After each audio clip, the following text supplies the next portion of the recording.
үчүн. Бирөөнүн жал акчасы менен келатасың. Кайсы акча? Биз деген элчилик берди. Кайсы акча? Я прошу вас, не надо превращать дебаты в пикировку. Мен сага тетигер эмесмин, тумшун жарам азыр мына. Пожалуйста, встаньте на свои места. Азыр мени Чем казак? Пожалуйста, встаньте на свои места. Болду.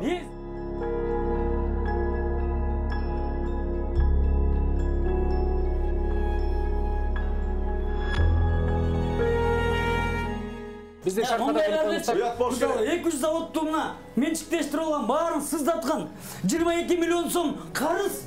Анан эле ушулар эме атпайбы? Жандыраш атпайбы? Койгулачы айланайын. Мен 1-2 мүнөт сүйлөп кетейинчи. 2012-де бүт эле сөз да өзү 9 миллион сом, өзү 9 миллион сом. Свердловскийде азыр неуплата налога деп жүрөт. Налогду 9 миллион төлөп койсоңор, качпай эле. Ал мен эмес. Амо эмени Стокин Парам деген баняны бул завод эмес беле, кантип менчиктештирип алдыңар аны? Фабриканы. Анан 99 квартира түзөмөтүп аны сатып, аягында скандал болдуңар. Муну кантип силер эле кантип могу завод фабрикаларды эле силер эле кантип алып аласыңар? Мен түшүнбөйм. Эмнеге биз ала албайбыз?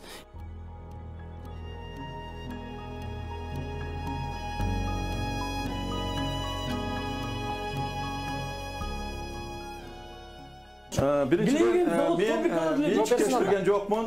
1240 акционерибиз. Башы ошонун бир акционери менмин. Ээси менмин деп айттыңыз жөн эле. Анан кийин ал жерде бут кийим тигүүчү фабрика болчу.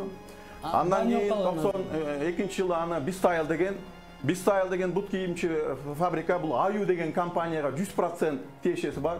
Ошонуку ал жерде жөн эле бош эме болчу.